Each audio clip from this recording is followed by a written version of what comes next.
Hi, Heather. Hey, Mike, how are you? Finding yourself? I'm still jealous I can't do that every single time. I'm so I don't jealous. see. I don't see why you can't do that. It's so I easy. just can't. I just, it won't work. This is supposed to be like an exercise penis do. You know, Say that again? it helps. It helps build up the finger muscles when you're not playing. Well, it just doesn't work for me. Anyway, also Hi. welcome audience. Hi audience. Good to see everyone. If you guys have a question, please put it in the chat and we'll get to it in the order that it is received. But I heard that you have a magic trick for us today. Yes. First, let me catch you up as Ooh, good. usual on what I've been up to since the last live stream. So the last one was 3 weeks ago on February 8th. And didn't really do a whole lot since then. I just got back from Death Valley yesterday, where, if you're following the news, California recently got a big storm and it dumped a lot of rain all over the state. And California has the lowest place, I think, in the whole world in elevation. I think it's 260 feet below sea level. So all this water that rains into Death Valley, a lot of it ends up at this place called Badwater Basin, where the water has nowhere to go. And so it formed a lake. And this,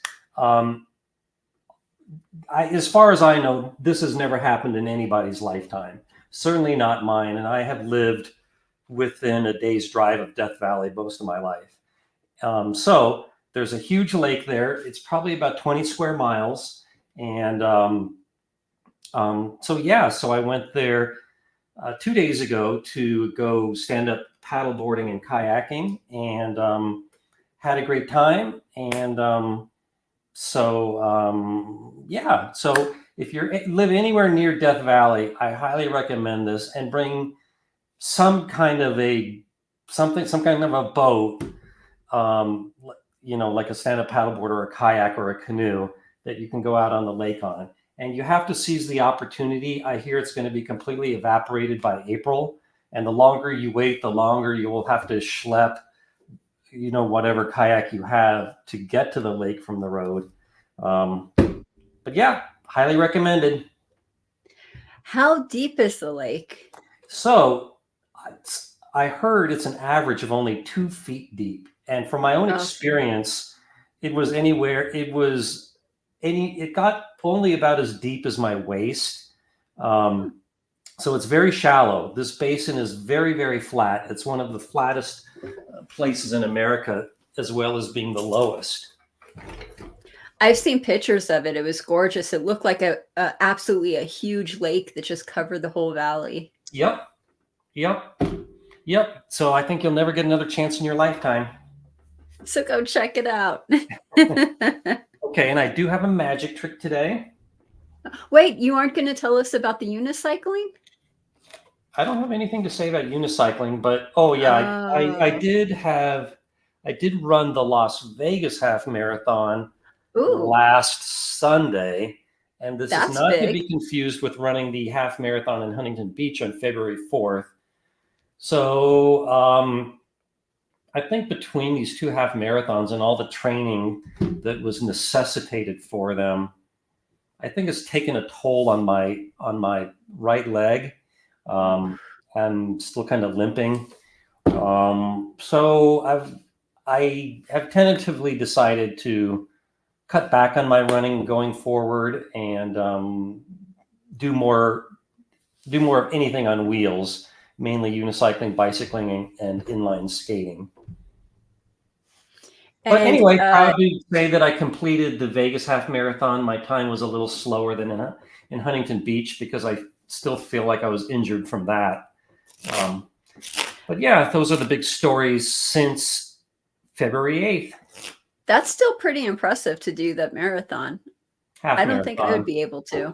Yeah, not too many people who are 58 are are out there running half marathons. So, I'm kind of proud of myself. I'm Okay, proud of you too. thank you. Okay, let's Mhm. try to show you this magic trick. So I may have done like a variation of this one before, and I'm just going to do it now, and I'll explain how I do it at the end of the show. So, um, so you can use a regular deck of cards. You just have to trust me that this is a regular deck, and you can ask somebody else to shuffle it.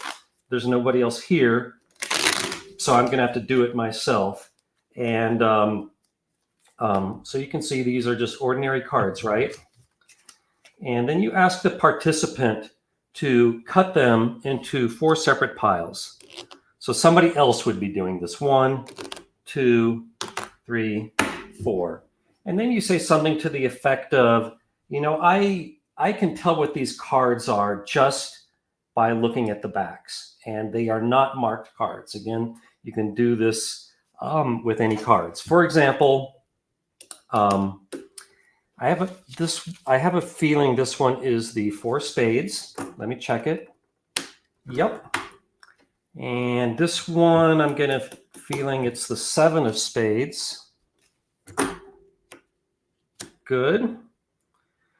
And this next one, I have a feeling is the 9 of hearts.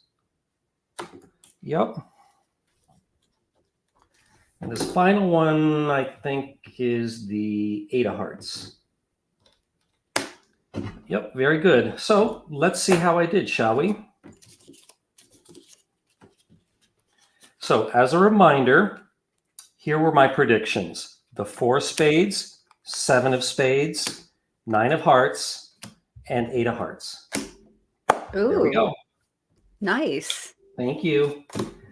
And again, I will explain how I did it at the end of the show, but the idea is pretty simple and anybody can do it. Awesome. So stay tuned with us for this entire live stream so you could see how to do it at the end. And as you're waiting, again, please put your question in the chat. And are you ready to answer some questions? I'm ready. Awesome. So our first question comes from Paul, who says, will using a hidden camera and secretly communicating with someone outside help you make decisions at table games lead to jail time? Yeah, absolutely. In Nevada, it will. That's considered a serious felony. I hear it's this on the same level as bank robbery. So, yeah, if they catch you, it definitely will lead to jail time. They do not mess around with that here in Nevada. Yeah, it is illegal to use any device on the game, which is why they always tell you to put your phone away. Yep. Okay. Simple answer to that one.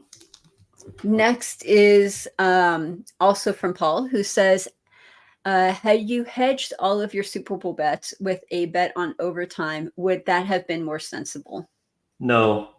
I made one of my actual larger bets was against an overtime because I only had to lay 950, and the probability of an overtime given NFL averages is only about 5%. So it was a good bet to bet against that. And I don't like hedging. One of my 10 commandments of gambling is thou shalt not hedge thy bets. So that overtime killed me for 2 reasons. Number one, the direct bet against an overtime. And number 2, it really killed a lot of my proposition bets. And Paul is referring, if the rest of the audience doesn't know, is that for the last Super Bowl, I made 175 separate bets on everything that had the word no or under in it. And because of all that extra time, it caused a lot of just more things to happen, like more passes, more rushes, more this, more that. And yeah, it was very, very, very bad for me, that overtime. Okay. Our next question also comes from Paul, who says, does Video Keno, let's see if I could get this up on screen. Does Video Keno typically offer a better RTP than slots? That's a good question. It's about the same. It might be a little bit better, like 2%. but I've looked at this pretty carefully, and most video slots are set to about 90, I would say 88 to 92%, whereas Video Kino tends to be like 90 to 94. So as just a generality, I think Video Kino is a little bit better. But again, that's just a big generality, and your individual casino will set them however they see fit. But I do strongly say, and I've said many times, you can tell how loosely the casino sets their slots by how loosely they set their Video Kino, which is quantifiable. And you can use my book to look up the return of just about any Kino pay table. Okay. And how did they find that? What's their website? No, it's in my book, Gambling 102, third in your edition. book. It's also in the second edition. And go to the Video Kino chapter, and I have lots of tables. And you can find that on Amazon. Yep, and it's also on my website as well. Oh, good. Cool. So I was kind of right about the website thing. I Yep, felt so you're bad right. about that. I was referring to my book, because at least my book is like something convenient you can take into the casino. Yeah. Next question is from Jeff, who says, four to the Royal Delt should hit 1 in 47 times over the long term.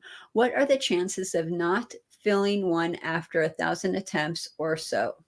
Well, let's work that out, shall we? Cool. So the chances of not getting a Royal with 4 to a Royal are 46 divided by 47, which is 97.87%. And then we take that to the power of 1,000. So the probability of getting no Royals, no Royals with 4 to a Royal Delt 1,000 times is this number right here, 4.57 times 10 to the negative 10. So if we take the inverse of that, the probability is 1 in 2,187,893,784. So, Awesome. And in case you're wondering, not that you asked, in 1,000 attempts, you should get 21.27 Royals. And another way to approximate the probability of getting none is you can use the Poisson estimate, is you take, multiply that by -1, and then take e to that number, e to the negative 21.27, and that gives you, again, just about the same number. So there you go. That's my answer to that one. Awesome. Next question comes from Northern Jim, who says, at 4-card poker, I had 4 of a kind against the dealer straight flush. I made $10,000 on the dollar bad beat side bet. I was wondering, how generous is that payout?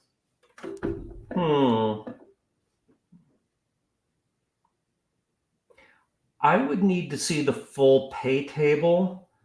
I don't recall, to be honest, I don't recall seeing a bad beat side bet in 4-card poker. But if you know the full pay table, maybe you can put it in. Well, in fact, let me just check my site real quick here.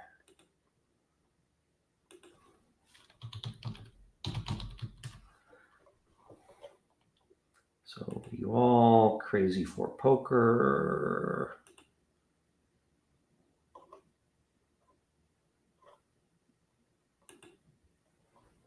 I don't remember a bat beat side bet on that either. Yeah, let's see. There's the super bonus, queens up, 6-card bonus. Yeah, I've never even heard of that, but I'd be interested to know the full pay table to that, and maybe I'll add an analysis to that to my site. Cool. Okay. Northern Jim also says that he has a suggestion for your next adventure. Kayaking on the temporary rainwater lake in Death Valley. They call it Lake Manly or something similar. That sounds like what I just did. So yeah, I didn't know they Achievement called it Lake Manly. I didn't know it had a lake, but yeah, that is exactly what I just talked about at the beginning of the show. achievement unlocked. But thanks for the suggestion. It was a good one. Next up is Northern Jim again, who says the bad beat pays no matter who won. I did the hand and made a couple thousand extras, thousands extra. So I'll keep a eye on that in the chat to see if he puts the pay table in there. Yeah, congratulations. It was probably a sucker bet, Yeah. but I can't help but say that. But I'm glad that you won. Every side bet technically is a sucker bet. Yep. So next question is from Dalbrickson, who says, in your piece about triple bonus video poker, did the begin at 1,000, which is 800 times 5 times 25 cents? So for the benefit of the rest of the audience, there was a bank of progressive games at the Durango Casino in triple bonus that had a progressive jackpot for a 4 of a kind and 2s, 3s, or 4s with an ace kicker. And this jackpot was very big. When I saw it, it had a player advantage of 37%. And meanwhile, nobody was hitting this award, despite advantage players trying to kill this game. But the game malfunctioned a lot. And lots of times when players were one card away from this on the deal, it triggered a malfunction. And then the technician would say, sorry, you did not hit it. Here's the hand that you should have got. And so I strongly feel that the game actually probably did legitimately hit the jackpot, probably about 50 times. And so about 50 players have been denied a jackpot. And I complained about this to gaming, and they replied to me within about 3 hours, sent agents down that same day. And based on what I heard, they were people in suits, like with computers, analyzing this. But the whole bank has been shut down ever since then. But your question was, did it start at $1,000? And yes, I believe that it did. That is where a quarter game would start if it wasn't progressive at all. And that's what I say on my site, and nobody has claimed that I was in error about that. Okay. Can we see your shirt? Sure. I love physics. Awesome. So this should be the equation for a heart right here. And I think maybe I'll work that out after the show. That's so cool. Like that. You have the most interesting shirts. Oh, I'm just a math geek. But anyone who compliments one of my t-shirts with some kind of a math joke immediately becomes my friend. That's fantastic. Victor says, has anyone else successfully modeled the line bets in craps with stock options?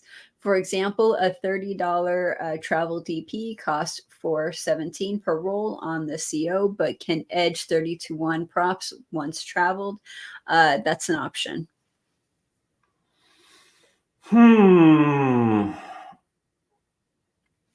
To be honest, I don't see what that has to do with stock options.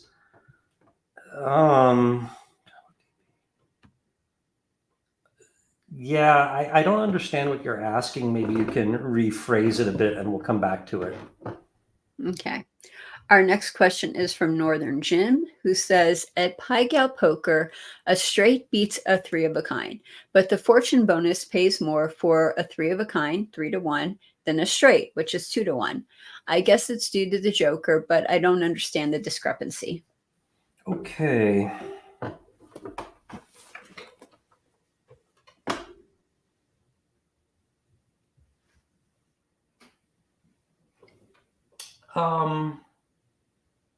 That's a good question. Let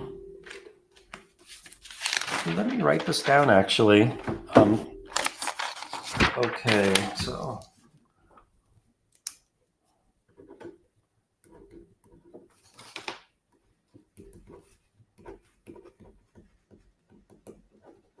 Yeah.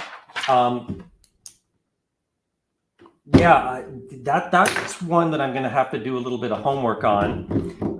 But sounds like it would make a very good Ask the Wizard question. So please ask me again the next show. Okay. And for people who don't know Ask the Wizard, they can get it on your newsletter that you send out to people? That is just a section of my website. About once or twice a month, I write a column where I answer reader questions, and they're very handpicked. And so I try to ask fresh questions every time. And there are, so I've been doing this for a long time. There's about 300 columns. And so I try to save the really good questions for this column. Ooh, that's a compliment. Thanks. Seth asks, is AI being used in ETGs to control outcomes in the random number generators? Short answer is no. The longer answer is that random number generators are fair. It's what people do with the random numbers that comes out of them that may not be fair. For example, there was a scandal where some video poker machines in Las Vegas were cheating players by not giving them as many royal flushes as would be normally expected with a fair game. And it's not the random number generator that was to blame. It was some coding that said if the player gets a royal flush, let's ignore it and then give him another random hand, basically dealing seconds. So yeah, random number generators get way too much flack. It's bad people that put coding elsewhere in the program to cheat players. And about AI, as far as I know, AI has nothing to do with casino games. So yeah, you don't have to worry about artificial intelligence cheating you, at least not at this time. Yeah, wait 50 years. Yeah, we'll see. To be honest, in general, I think that AI is not as big of a help or threat as it's cracked up to be, but we'll see. Yeah, I agree with you. AI, there's too much hallucinations, delusions that it has, which makes it not as reliable as it could be. Well, I think AI is really not intelligent at all. It's just a copycat. You ask it a question, and it's just trying to grab the answer from somewhere on the internet. Yep. Our next question comes from Fiberkopitic.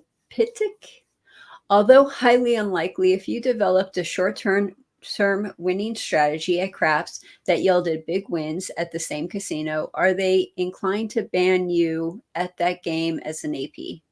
They shouldn't. They should be looking at your play very carefully. But if they find nothing wrong with it, they should let you continue to play. And I'm not saying that every single casino is smart.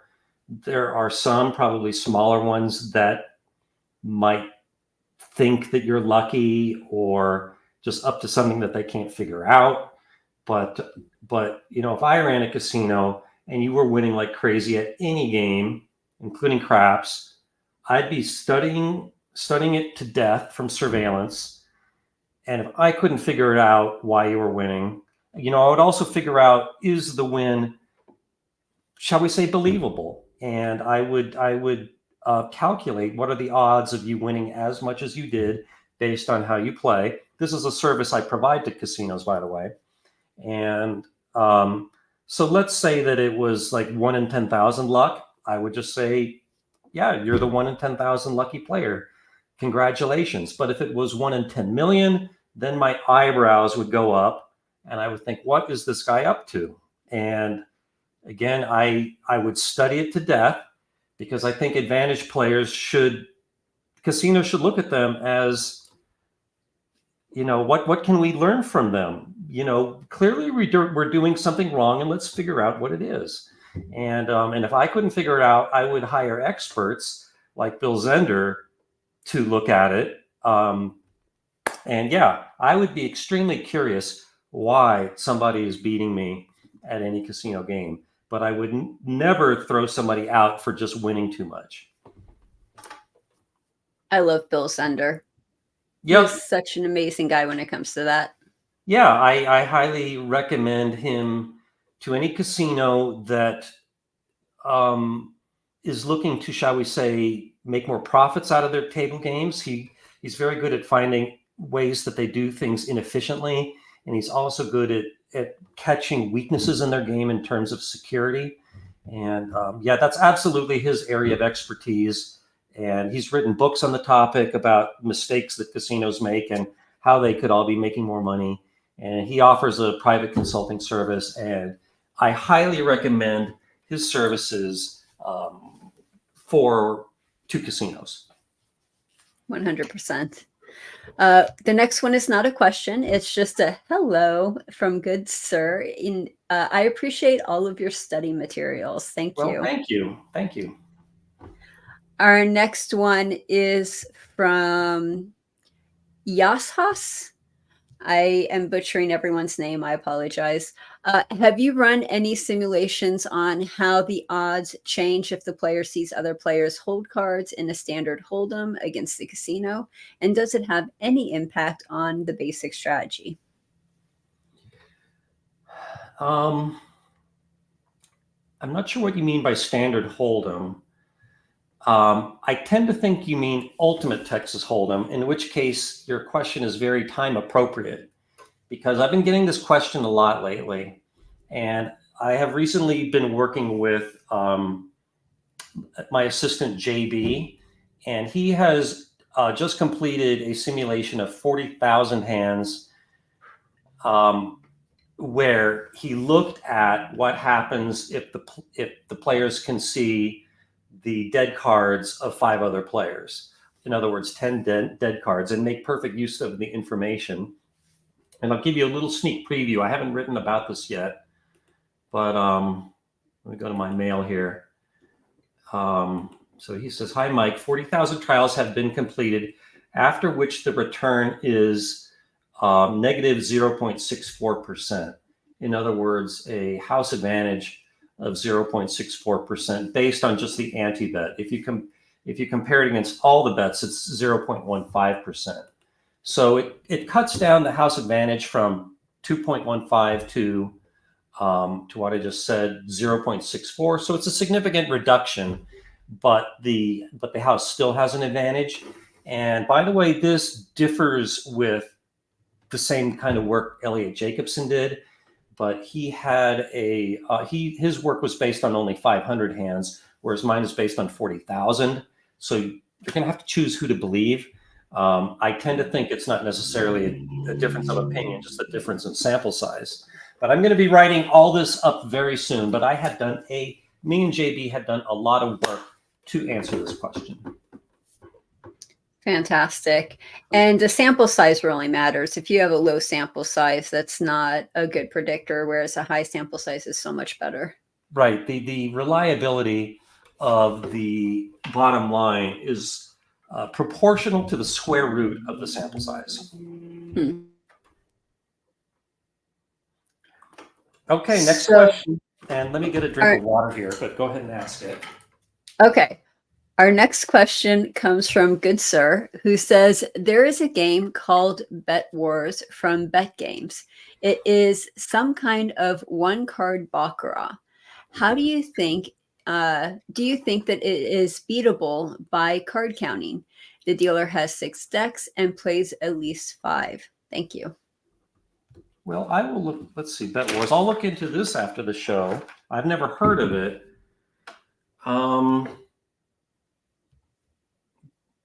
But yeah, absolutely. If it's say like say the player and banker sides each get 1 card, or no, there's just 1 hand and you bet. Yeah, I would need to know more about the rules. Maybe you can elaborate on the rules, and I can answer better. Okay. So I'll watch out for your elaboration on the chat, good sir, and we'll get back to you. Next up is Randy, who says, how do I calculate the house edge for blackjack with rule variations, early surrender, ultimate splits, or I'm sorry, unlimited splits, 5-card Charlie, etc.? The calculator on your website does not have these rule variations. Good question. So yes, my calculator does not have options for some of those unusual rules, but I do have a page where I list the effect of all kinds of unusual rules, like the ones you just stated. But however, my calculator does support early surrender because it supports surrender. Wait a minute. So it supports surrender and it supports the dealer peaking or not.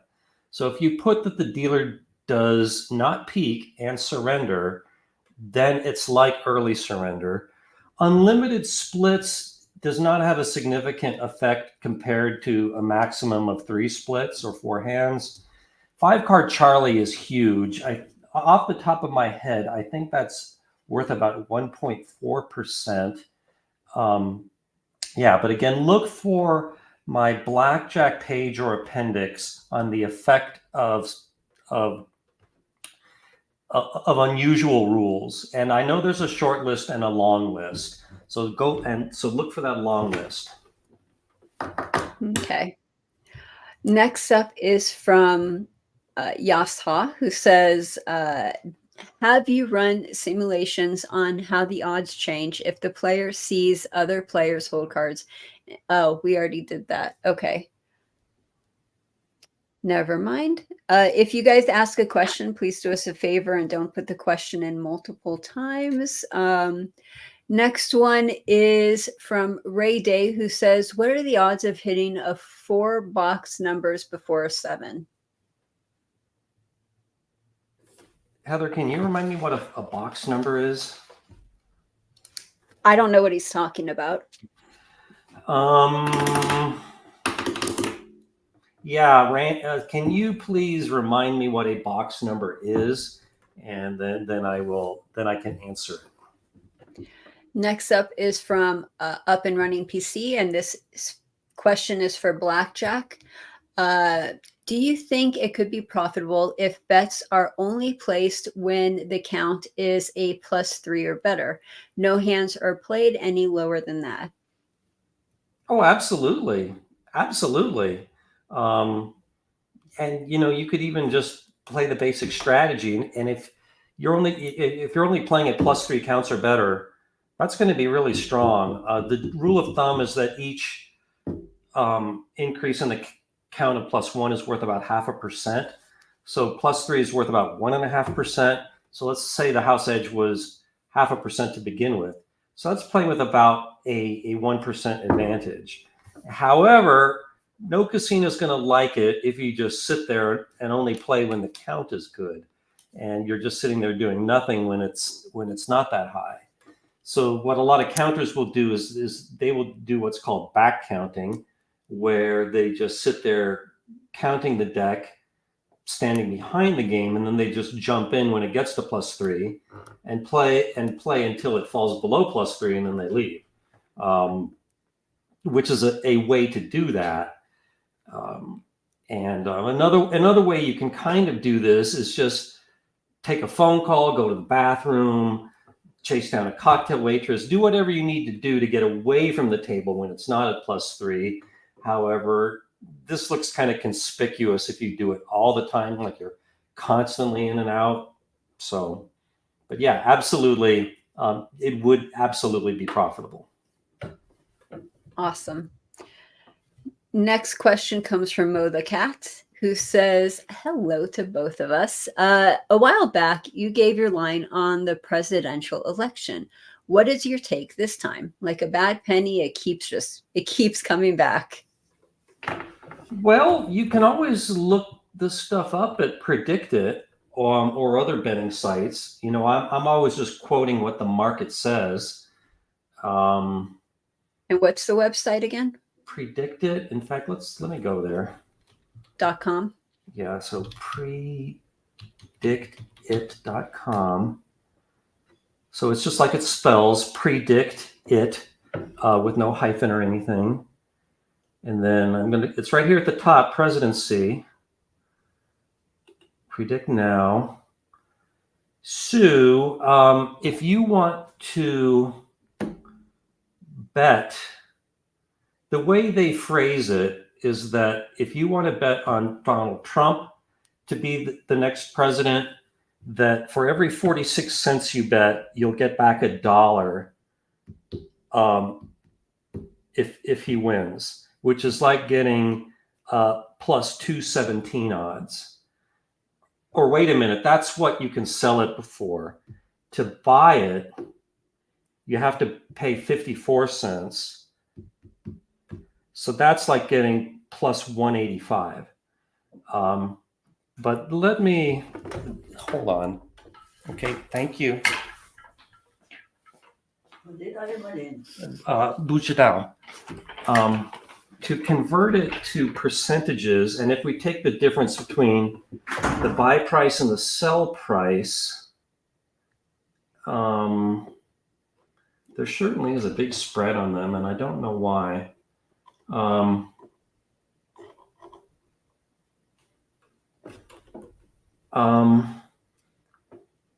Basically, it shows that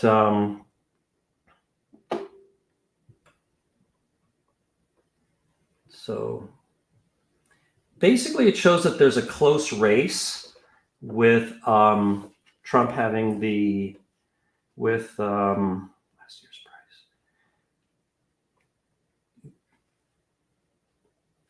Yeah, there's such a wide spread on Joe Biden. It's hard to make any generalizations. Let's go to Pinnacle instead.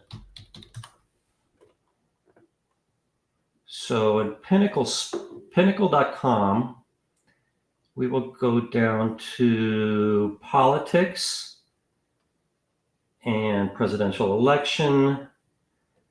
And here, all you can do is bet on the party to win. You have to lay 115 on the Democratic Party and 108 on the Republican Party. So again, it shows a pretty close match, slightly favoring Biden. If I were to tease out the juice, then I would say it's probably looking like 53% Biden, 47% Trump. And that's my answer to that one. Awesome.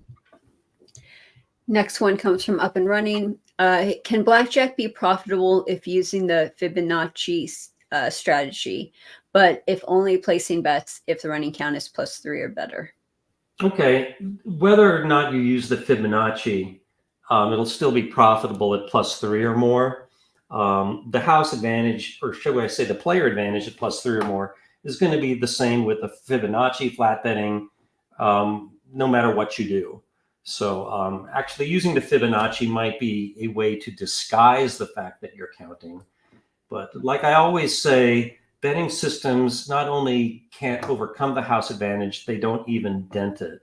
So the Fibonacci doesn't play into the advantage at all. Okay.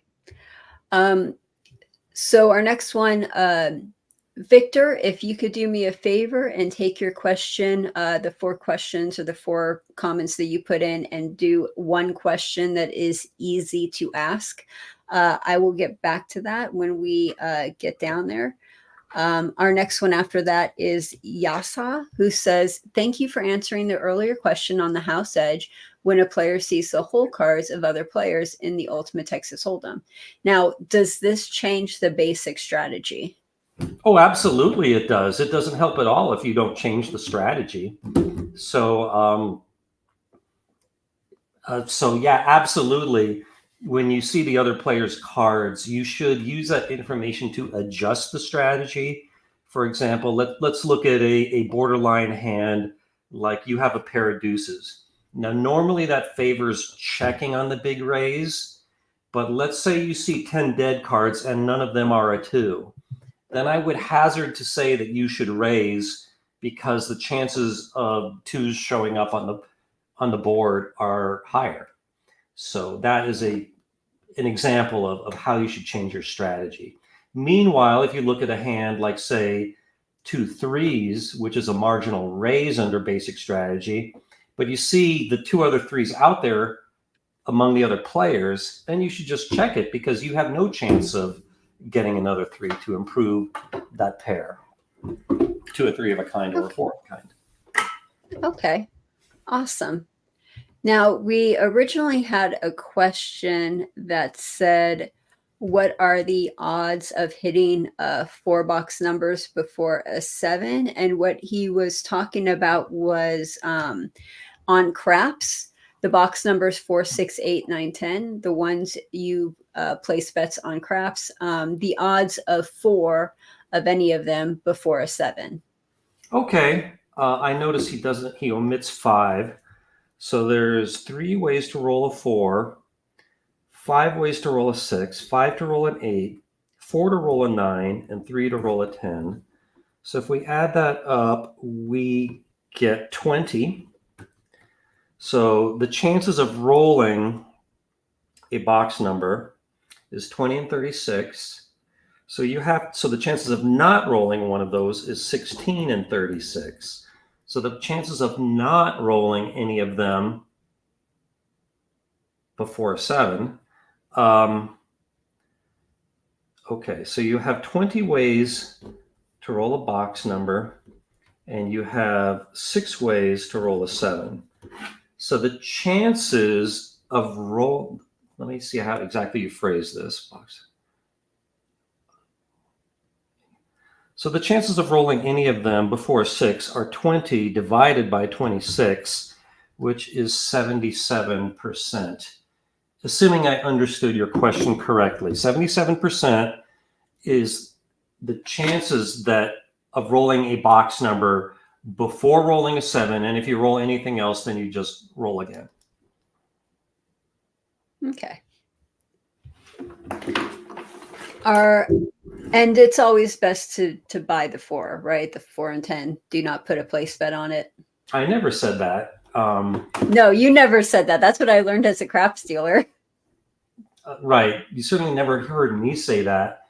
No. My advice when it comes to buying the 4 and the 10 is that if the casino only charges the commission on a win, then the house advantage is 1.67%, if I remember correctly, which is not too bad. It's still better to make line bets and take the odds, but 1.67% is much better than most bets on the table. So I'm not going to wag the wizard finger of shame at you if you do that. I will wag it at you if you must pay the commission all the time, which increases the house advantage to 6.67%, if I remember correctly. And then there are some casinos where they allow you to play a $25 chip for $1. Is that correct? Yes, that's a good point. That's a good way to cut the house advantage down a little bit more. So, yeah, so what Heather was saying is that if you can buy the 4 and the 10 for $25, and let's say it wins, then you get $50. And if you only pay $1 for that $50 win, that effectively lowers the commission from 5% to 4%. And if you're only paying it 1/3 of the time, that lowers the house advantage to 1.33%, which again is pretty good. It's still better to make line bets and back them up with the odds. But I know a lot of people are impatient and want action, a lot of action on the table right after a come out roll. So yeah, that is my answer to that one. Awesome. Now, Good Sir has more information on that game, Bet Wars. In Bet Wars, the player gets a card and can wager on who wins or a tie. Then the dealer gets his card. Whoever has the higher card wins, and they change the bet multiplier coefficiencies based on the cards dealt.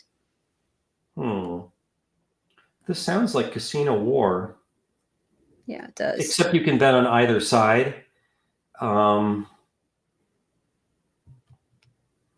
Yeah, in that case, I don't see any advantage to card counting. Okay. The player also too, the player can also bet on a color, a suit, a value of the next card, but win coefficients also change. Yeah, it sounds to me like the casino is tracking the deck and changing the odds dynamically. So I bet, again, card counting doesn't help because let's say a whole bunch of red cards go out. I bet they're going to depress what you win if you bet on black. So, in other words, they're doing the same thing you do and adjusting the odds. So yes, and I've seen casinos do this with other games. So yeah, I don't think there's any advantage to be had there unless the casino is doing it wrong. And if I remember correctly, you said this was by Bet Construct or I don't know, one of the bigger companies that knows what they're doing. Yeah. I think it was Bet Games. Okay. Yeah. So Bet Games is pretty good too. So I would trust them to protect their own games. our next question comes from Victor, who says, would you be interested in drafting a fair gambling proposal for the New York City casinos? Sure. City members might jump on the chance. Absolutely. You know, I'm very big on fair and honest gambling, and I absolutely think that whatever government entity is overseeing casinos should have some kind of a bill of rights for players. And if I were to be asked by any governmental entity, I would be happy to advise on that. That would be fun. Right. I'm not sure fun would be the right word, but it would give me a sense that I am contributing something to society by helping to make gambling fair and honest. Cool. Victor has our next question as well. Do you use the binomial equation to solve your t-shirt? No, the binomial equation is something different. But what I was thinking about doing is basically using Excel and just putting in values of X and solving for Y and graphing it to see if the t-shirt is correct. So yeah, that's going to be yet another project idea after the show.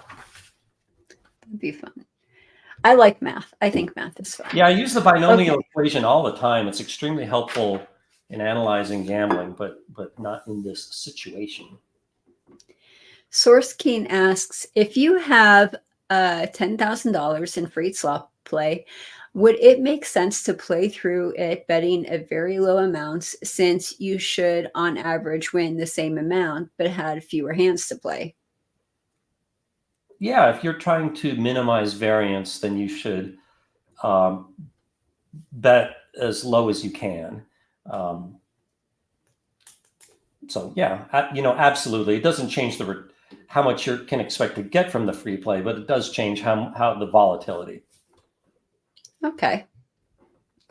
And let's see here. We have several comments. Let me get through these real quick.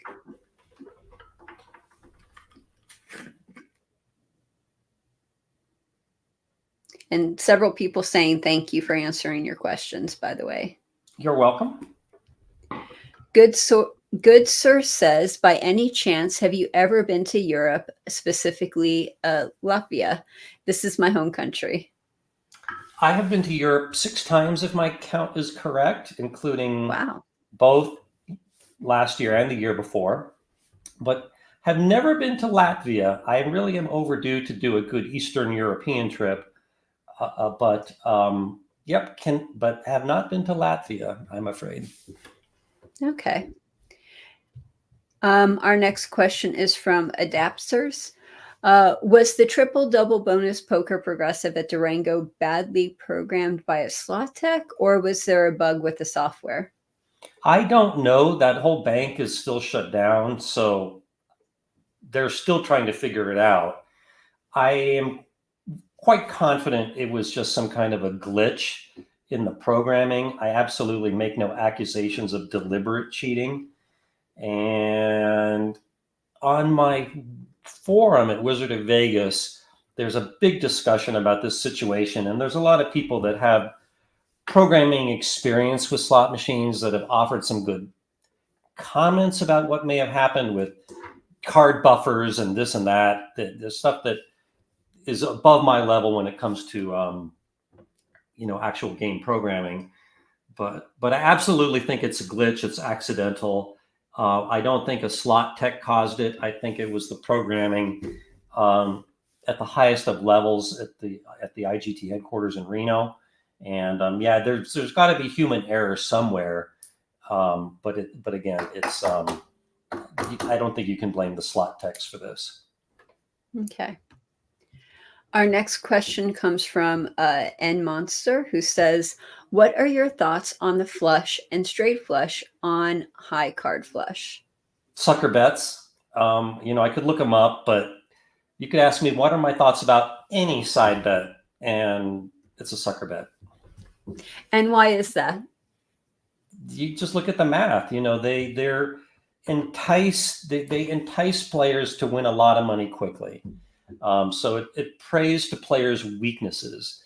Is they want a chance to have a big win at once. It's like a lottery ticket, and there's a high price to pay for these. The house advantage on side bets is about 10%, and you see it game after game, bet after bet. So you're saying that the bets with the more volatility have a higher house edge, which is worse for the players. Yep. Cool. Next question is from Sam, who says, "Would you consider writing a How to Calculate the Odds Yourself book? Perhaps it would go over the math preliminaries and then provide examples for using that math to analyze games." I absolutely have thought about that. And when I taught the gaming math course at UNLV, I wrote my own content because I didn't feel there was a good book on the topic. Casino, let me show you one book that is on the topic, if I can find it. Where is it? Yeah, here it is. This book right here is the best thing out there right now, Casino Math by Robert Hannam and Anthony Cabot. And this more so, how shall I put it? It doesn't really teach you how to calculate the odds yourself, but it more so kind of takes a deep dive into casino math. It's a good book, but I would like to write something that is targeted to somebody with, say, at the algebra level, how to calculate the odds yourself in a host of different casino games, like analyzing side bets, craps, roulette, keno, things like that. Now it gets much more complicated with things with like blackjack and video poker. But absolutely, I have thought about that. I'm afraid that the book would not sell that well and be very time consuming to write. But yeah, but short answer is yeah, I absolutely have thought of it, but I just have not done it. Okay. And then Good Sir says, "It would be a pleasure to meet you." Now, there are a few ways that people meet you, right? Like your forum members after G2E when you guys do that huge celebration together. Yeah, well, thank you for the kind words. There hasn't been one of those meetups for a while after G2E, but I always go to G2E. If somebody else is there, I'm absolutely happy to meet them. There's also a table game protection show next week here in Las Vegas. If anyone's there, let me know, or just flag me down at that show. It would be difficult to miss me because it's not very big. But I'm afraid that I do get a lot of people saying, "Mike, I'm coming to Vegas. Can I meet you?" And that happens so often that I usually cannot accommodate that request. Sometimes I do, but I'm afraid usually, I can't meet everybody. So that's kind of where things stand. We need a big like Meet Michael Shackelford conference in Las Vegas where we could do this like as one event type of a thing. Oh, it would be sad how few people would go. I doubt that. I've seen plenty of people. Like you are surrounded by so many people. I highly doubt that. Yeah, I mean that's not a bad idea, but it's time consuming for me to promote Yeah. things like this, and we tried to do that at Wizard of Vegas, and there were lots of meetups, but yeah, it kind of fizzled out, to be honest with you. Okay. Ray says, who is on the hook for players who are cheated out of money due to video poker software glitches? Or does the malfunction void all pay cover themselves? That's a very good question. And the day before yesterday, I spoke with an attorney about this for about half an hour. And he absolutely thought that the players would have a legitimate complaint if the game did have a glitch, despite the fact that they all say malfunction voids all pays and plays. And I asked him if he would be interested in taking a class action case on it. And he said that he would think about it, that he would talk to his law firm about it. And I have not heard his answer yet. But if you follow my forum, there's a thread called something like Video Poker Jackpot that's impossible to hit, something like that. And yeah, this is something that has been touched on before, but I tend to think that once the games are fixed, we will see if the casinos reach out on their own to pay these players that got shortchanged on a jackpot, or not, maybe shortchanged is not the right word, but denied one completely. And I would like to see the casino or IGT do the right thing and voluntarily tell the players, according to our records, you had a malfunction on this game and you should have been paid this, and how can we pay you, after the fact. Hopefully that's what will happen, but we shall see. Okay. Now we have 2 minutes left of this live stream. Do you want to show us the the magic trick? Yes. Fantastic. Okay. Okay. So again, you can use regular cards. You can let anyone shuffle them, but then after they do, somehow you have to get a peek at the top card. And one way to do that is to fan them out. You can see these look fairly shuffled, right? But just take a glimpse at the top card, but don't mention it. And you have to remember it. It's the 4 of spades in this case. And then you say, okay, go ahead and let them make four piles, or it can be 3. It can be any number. And then you say, and by the way, this was the top card. But then you start here and you say, I bet this card is the 4 of spades. And let me check it. And then you make a note of what it really is, a mental note. It's actually the Jack of diamonds. But what I'm doing is pretending like I was right. And then I go, okay, I bet this card is the Jack of diamonds. Yep. And I could see it was the 10 of diamonds. And then I go to here and say, I think this one is the 10 of diamonds. Yep. Nailed it again. And I think this one is the Queen of clubs, which happened to be this one. So I'm pretending like I'm guessing them, but really I'm just saying whatever the previous card was. And then when you pick them up, try to do this as fast as possible and as nonchalantly as possible. But start with this one, and then start with the 4th, 1st, 2nd, 3rd, in that order. And you may have to write this down. That's what I did when I did it with you, or ask the audience to remember them. But I found the audience tends to be horrible at remembering things. and then you just go say, okay, here were my predictions. The first one was the, and then whatever it was, and then you just lay them down and you get them all right. Woohoo.